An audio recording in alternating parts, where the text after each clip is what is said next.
Okay, I think we're good. Good evening, everyone. With a quorum of members present, I'll call the Public Health and Safety Committee meeting for Monday, April 17th, 2023 to order. The first item on our agenda is the minutes of our previous meeting from 3/20 of 23, copies of which were in the packets. Did anyone note any revisions or corrections they wanted for the minutes? If not, I'll take a motion to approve the minutes. Motion from Denny, is there a second? Second by Larson. Further discussion? Seeing none, members in favor signify by saying aye. Aye. Aye. Opposed? Aye. None are- Only me, no. You got me the first time. We're good the first time? Okay. All right, so minutes have passed unanimously. Thank you. Item number 2, consider approval or denial of various license applications. We do have a couple of denial recommendations, and under our ordinances, applicants recommended for denial have the right to address the committee. We'll see if any of them are in attendance tonight. Christopher Lee Furcus. Is Christopher Lee Furcus with us this evening? Okay, we'll let the record show he has not attended. Philip Camosa? Philip Camosa? Okay, let the record show he also has not attended. Also recommended for denial, public transport driver Donald Elstein. Is Donald, come on up and state your name and address for the record and talk to the committee. The committee is in possession of the reports and has received the recommendation from the police chief to deny the license. Okay, so is that for my home address? Sorry, I interrupted. Yeah, you can give your home address. Okay, so my name is Donald Elstein. I am originally from Tomahawk, and my home address is 209-732 County Road Y in Hatley. Okay. So I guess talk to us a little bit about, is there anything on your record that's factually inaccurate? No, it's all accurate, but that was all in my drinking days. I have long since quit drinking. I haven't drank in probably about 6 years now. Reason behind all the drinking, family owned a lot of bars. I had to clean the bars, got free drinks. I was doing a lot of stupid stuff when I was younger. Like I said, all this stuff is from when I was like 17, 18, 19 years old. Okay. As for the 4th degree, I was with that girl for 4 years before I even turned 18. And then like her parents were consenting to it and everything else. And then all of a sudden they changed their minds and they said that I was no longer allowed in the house. So I stopped going there, but their daughter kept pursuing me, and I ended up getting in trouble in the long run. And I think that part of the concern, I think, is with the totality of the record, only because with the public transport driver operator license, one of the standards that we have to consider is that often people that will be placed in a cab with you are often can be impaired and are not also exhibiting their best judgment. So I think the licensing process really has an expectation that there would be a elevated level of trust with you transporting someone who's, maybe not in the best of shape themselves. So I get that. Yeah, and so I don't know. I just have you submitted anything in terms of either evidence of rehabilitation or anything that could be reviewed that would cause the police chief or the committee to reconsider the recommendation? I mean, I have tried to get this all expunged from my record, but because I revoked myself on the charges because I didn't want probation, I basically turned myself in or told the judge that I didn't want any probation time. I'd just take the jail time. But also entitled with that is I could no longer get it expunged from my record. Okay. Everything like the disorderly conduct with a dangerous weapon, I was drunk at the skate park and somebody stole my stuff. I was trying to get it back. Hold on, buddy. Hold on. And then the battery, I honestly don't even remember that. I'm pretty sure I was blacked out for that one.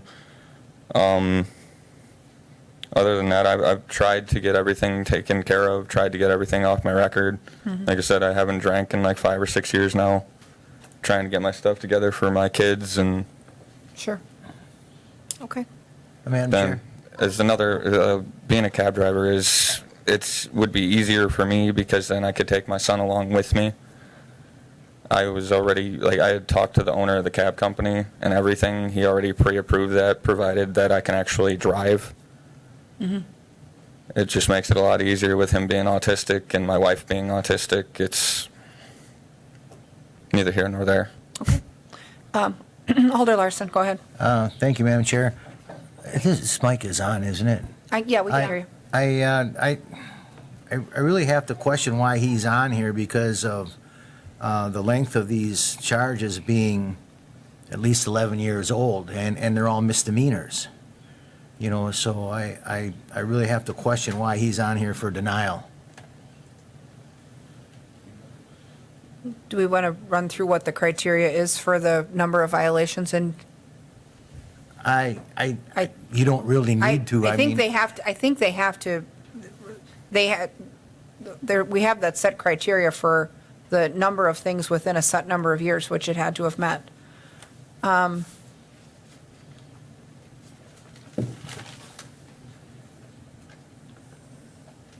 Does anybody else have comments? Deputy Chief Sure. Barnes, anything you wish to add? Well, I would just add that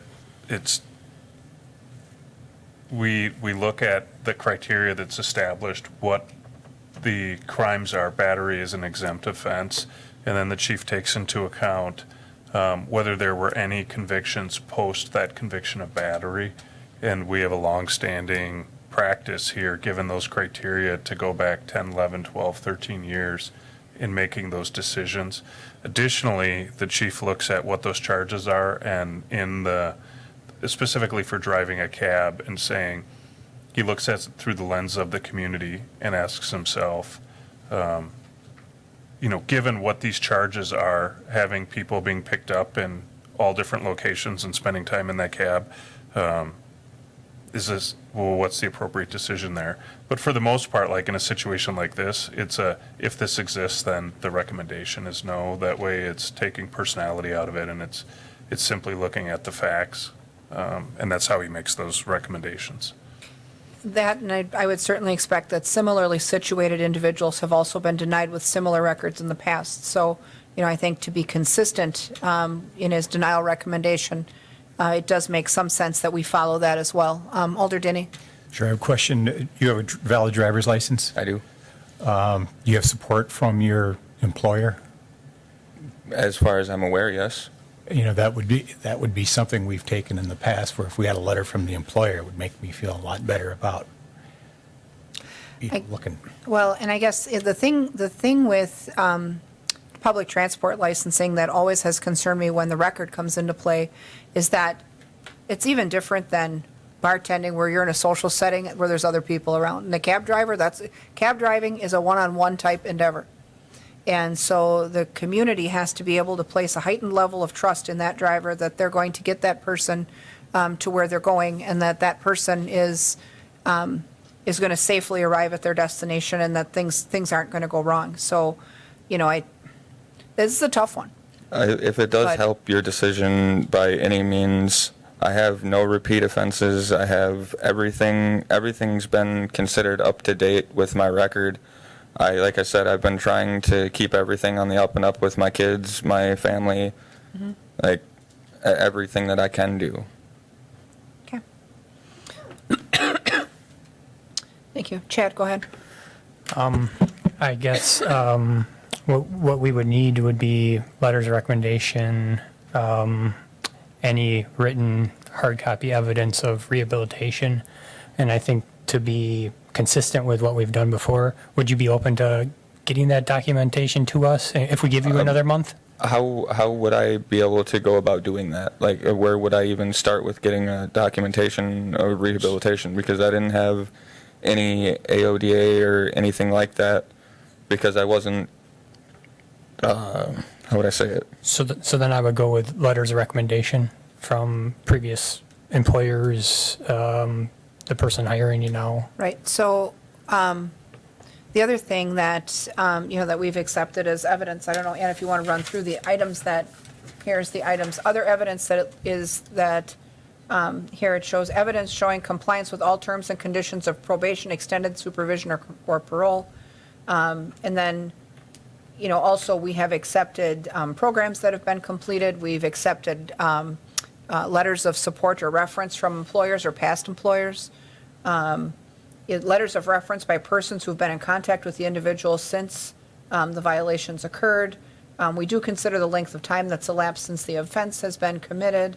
And then mitigating circumstances and social conditions surrounding the case, which you did talk to us about the case involving that fourth degree incident. So obviously that's helpful that we understand what that was about, because on paper it looks sometimes way worse. But It looks horrible on paper, and I've been denied several jobs because of it, because of the fact I don't want to look into it. right.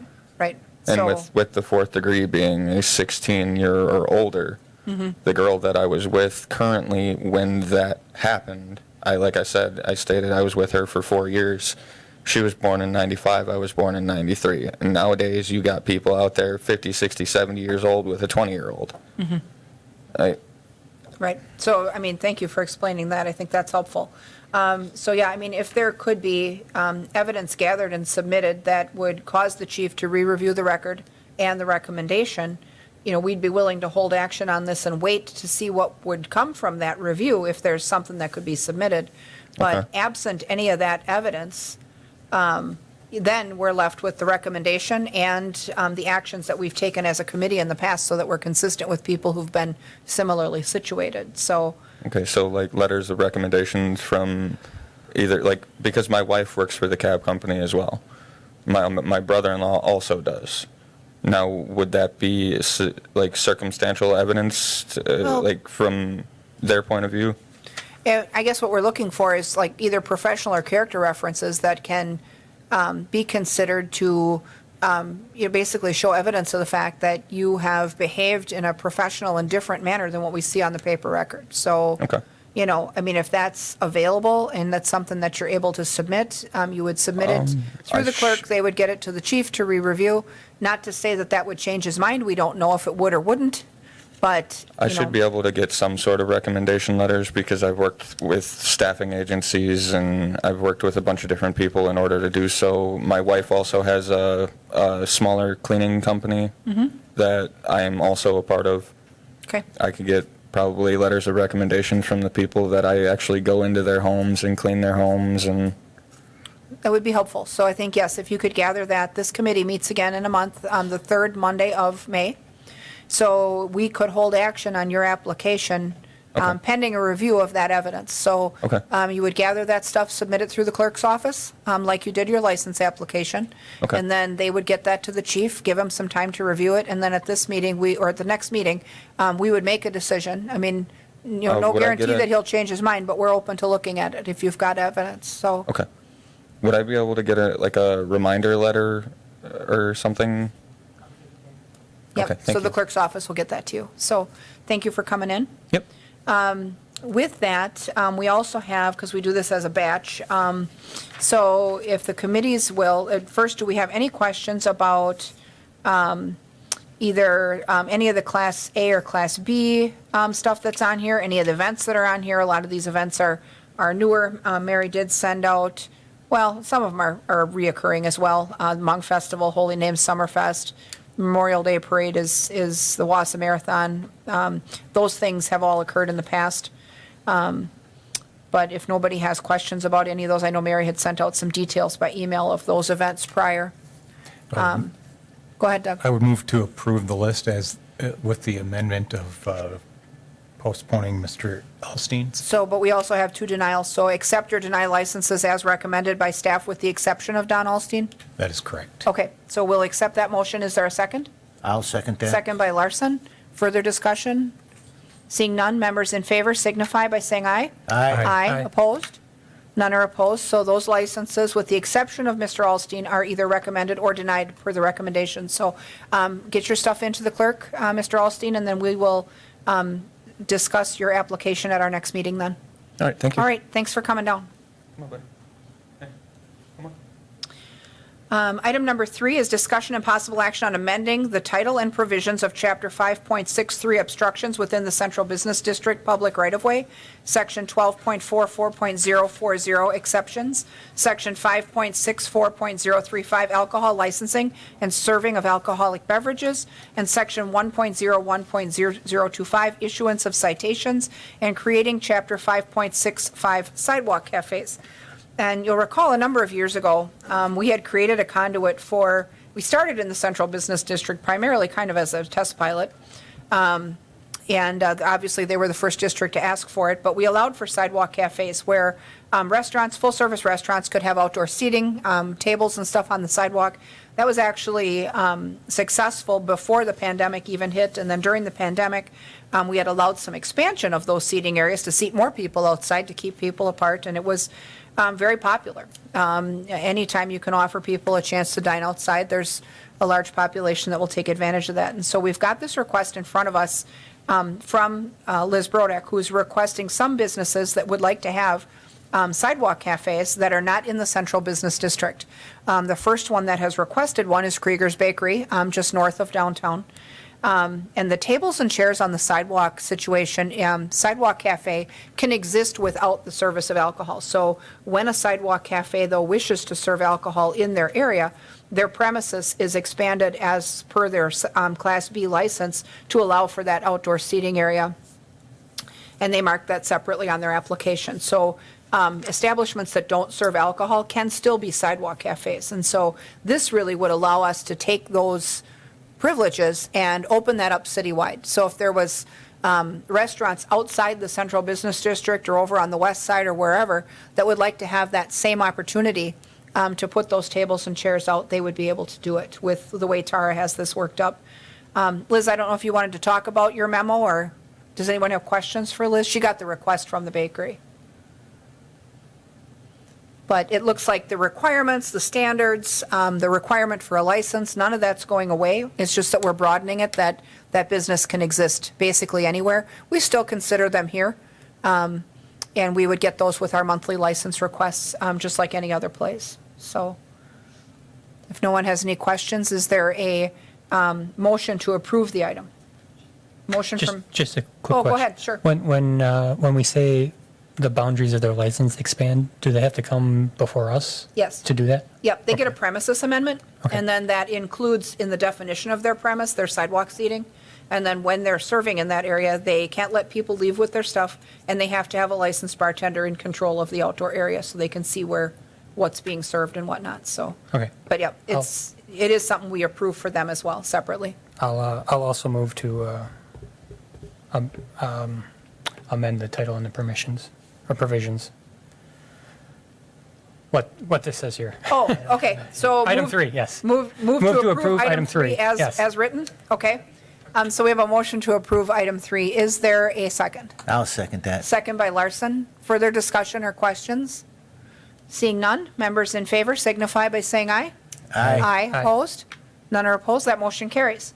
So there, new opportunity has just opened up for all kinds of other businesses, so hopefully they'll be interested, and we'll see a bunch of applications for the summer season, because during the pandemic, it was very popular and it worked real well. Item 4, discussion and possible action on designating the month of May 2023 as No Mow May and suspending enforcement of Wausau Municipal Code, Chapter 6.48.010 mowing required and 6.48.040 penalty from May 1st of 2023 to May 31st of 2023. This has kind of become routine for us in the spring. I think this is probably at least the third season that we've allowed for No Mow May. Obviously, it's voluntary. People don't have to partake in it, but they can if they wish. And then at the end of the month, they get a few days to then cut that grass, and then if not, then the enforcement resumes. So does anyone have any questions about No Mow May? Last year, we removed the signage requirement and things to make it a little easier for people to participate as well, and that still would remain continuous for this year. Is there a motion to approve No Mow May? I'll make the motion Okay. to approve it. We have a motion from Larson. Is there a second? Second from Henke. Further discussion? Seeing none, members in favor signify by saying aye. Aye. Aye. Aye. Opposed? None are opposed. That motion carries as well. Item number 5 is the operations report from the fire department for March of 2023. You've got that in the packets. Anything notable on the report, Deputy Chief Kopp, that you wanted to discuss with us? I actually, quite a few interesting calls on there if you guys read through them. Namely the water rescue, which we don't see very often. Very great outcome. I think from the time of dispatch to the person being extricated from the water in the vehicle was 6 minutes. So pretty neat there. Shows that our training is working well, and those sort of things, as well as the training and the new people starting and getting on shift here pretty soon. Another 5 in May. So I guess, just a lot of different things still going on that are going to keep going on all year. And in the midst of it all, we're still doing our jobs and doing them successfully. Excellent. Yeah, very impressive on that situation. Does anyone have anything that they've observed on the report that they would like to ask the deputy chief about?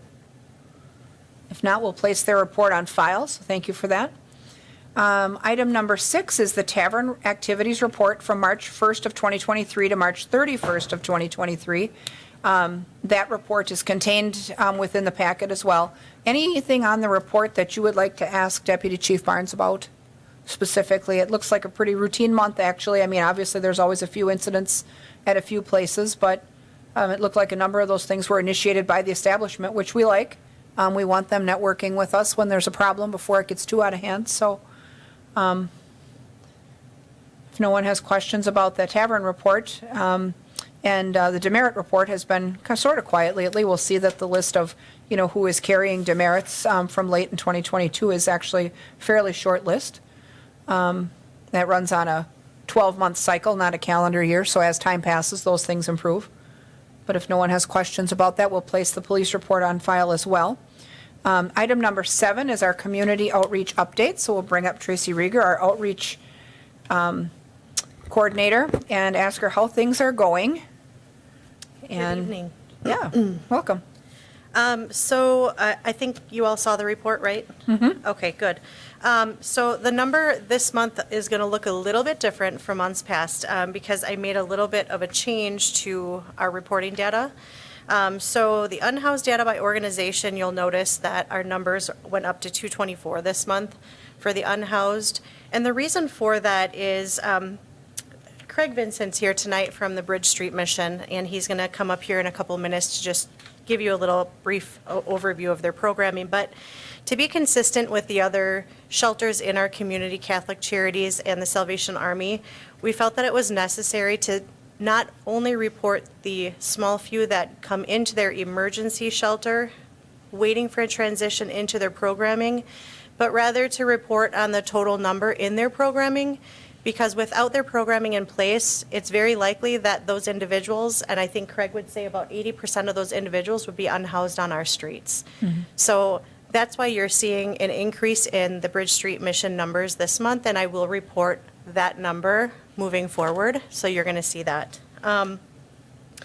Based on the numbers provided from Catholic Charities and the Salvation Army and the others, about 84% of the unhoused sought shelter, and about 16% remained outside during the month of March. Again, our shelter capacity between Catholic Charities and the Salvation Army is 53.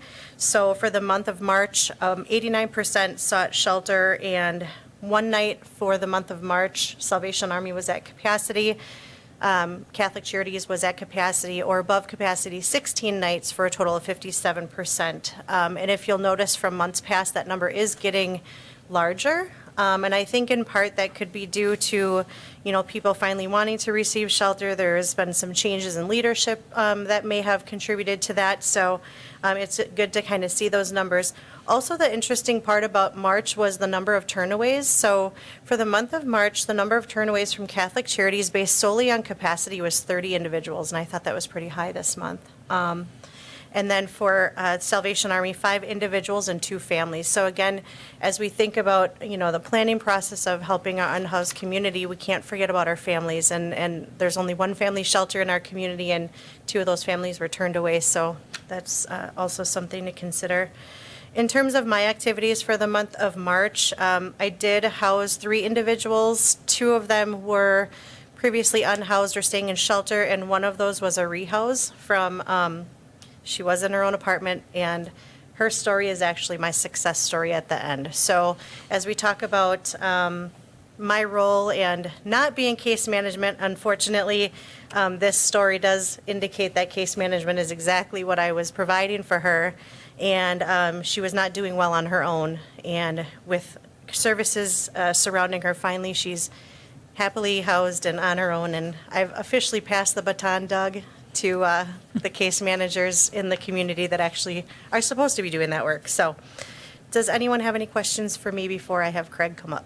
That is excellent. And I did note, I mean, not even so much with the March report, but just very recently within the last week, with the high water warnings that came in from Pub Service, I see that they did, when we took the tour under the bridge, they showed us the flood mitigation gate that they may have to deploy at a moment's notice if the water rises. And lo and behold, 3 weeks later, the water rose. So I see now they have that gate in place, and that you've had to relocate individuals out from under the bridge, some of which were in a perilous situation, both on the islands that are now underwater and next to the water, which is rushing through at a speed we haven't seen for a number of years. So with that, I think it did sound like shelter capacity expanded to accommodate those folks. It did. So Catholic Charities did expand their shelter numbers to 35, and they have been at capacity of, I believe even last night, 35. What's interesting is the individuals that have been displaced from their other housing option, they've all found places to be. And it doesn't include under the bridge or on the islands, so. I think that's helpful. If there's a safe alternative for them, that certainly is a plus, because that situation underneath there now is just dangerous. So, Right. Anybody have questions for Tracy about her work or about the report? I do Go have ahead, Matt. just something I quickly want to add to make sure everyone's operating off the same sheet of music, so to speak, in regards to the high flood water.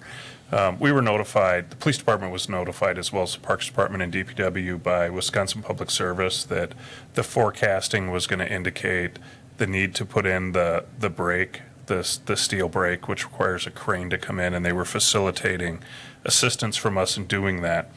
As we met on numerous occasions with WPS and the partners and realized the potential for floodwater that would displace or create a situation that's just too hazardous for either the fire department or the police department to be responding to emergencies in those locations, we made the decision as city staff to remove certain encampments. Those included the encampments that were located underneath the Scott Street Bridge behind 11 Scott Street.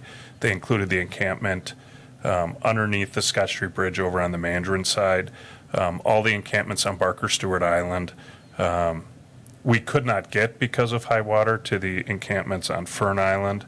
There were encampments removed at the base of the hill that comes down off of First Avenue that's visible from Picnic Island.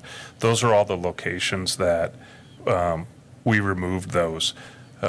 We did our best to give as much notice, although it was short notice. All of that property, if it was on city-owned property that's not Parks Department, DPW took all the property that had value and they're storing it for 30 days. There were notices placed and posted everywhere indicating how to get that back. If it was on Parks Department property, the same process, except the Parks Department was responsible for that property, the tents, the sleeping bags, the personal property, and those items are being stored there with directions on how to contact the Parks Department and get that back. I would add that now that those encampments are gone and not there, it's the intention of the police department not to allow them to return. Those are areas we don't feel are appropriate for people to be camping. That's information I shared with the council during the COW. And now that they're not there, it doesn't seem appropriate to allow those to return. So that's the intention we have, and those are the actions we took and the reason for it. Yep. Well, and I think we outlined at the COW and then even in this committee previously that situation is not a safe or dignified solution for anyone. So I think it's helpful that if we're able to expand shelter capacity and programming and we're able to find folks a place to be that's not in a situation that is perilous from a safety standpoint, that's really, I think that's just helpful. I think that, there's a difference between receiving services and getting on that better path and then versus a circular cycle of misery that results from sometimes urban camping in a situation that was never meant for urban camping. So I think it's helpful. I know you had mentioned at the committee of the whole that, absent a rules change that you were planning to enforce the ordinances we have on the books, which is no urban camping. So I think that, coincidentally, this evacuation had to happen. Obviously people can tell if they walk up to the bridges and take a look at what's happening, even at Oak Island, on the ball diamond. There's water up to first base. The bleachers are underwater. The dugout's full of water. So that was certainly not a safe situation for anybody. That was, I mean, when we all took our little walking tour, the area under the bridge from the Mandarin side, just with the sheer amount of the steepness and the ice that had accumulated there, the thought that anyone would have to, either try to get there to their place where they're living or someone had to get there to rescue them is a harrowing idea. So, but I think we certainly understand that. Does anyone have any questions for Deputy Chief Barnes about where we're at right now? I don't, Madam Chair, but ahead. just to reiterate what you had said is, we've got $850,000 invested into this here, and you can't keep handing out stuff, and then if things don't change, things don't change, And I hate to sound cruel and crude, but, things have to change. If there's ordinances and laws for preventing, camping in our city, we have to uphold them. And that's not just for the unhoused, that's for everybody. Yep, I agree, and I think that we have a variety of agencies that are providing those helpful, dignified solutions that are much, much safer than what we've seen. And, when we see just the sheer speed and height of the water that's coming through Wausau right now, and I think we're lucky that we didn't have 10 inches of snow last night, but even with the fast warm-up and the runoff that we're getting from the north that's coming through here, that water's high, and it's going to be high for a little bit, so. And I would also like to thank the police department and the parks department and Tracy for all involved for doing this safely. Yeah. Well, and I think that it was the most caring approach you could possibly take. I mean, there was sensitivity to, to them and their circumstances. Their property was preserved. There's instructions for where they can go to get it back. The robust array of services we have in the community continues. So I don't think that could have possibly been handled any better. I mean, it had to be done. So if anyone else has questions or comments regarding Tracy's report, if not, we'll place her report on file. Thank you so much for the work you do. I just wanted to make one other comment really quick. I don't know if all of you were on social media and saw that one of our community partners, the Outreach Task Force, Amanda Ledecky lost her husband recently, and I just wanted to ask everyone here tonight to just continue to pray for her and her family. And with that, I'd like to ask Craig Vincent to step up and Sure. talk to you briefly about Definitely. his program. Yep, welcome. All right, thank you, Tracy, for inviting me, and thank you for what you guys do. I'll just be really brief.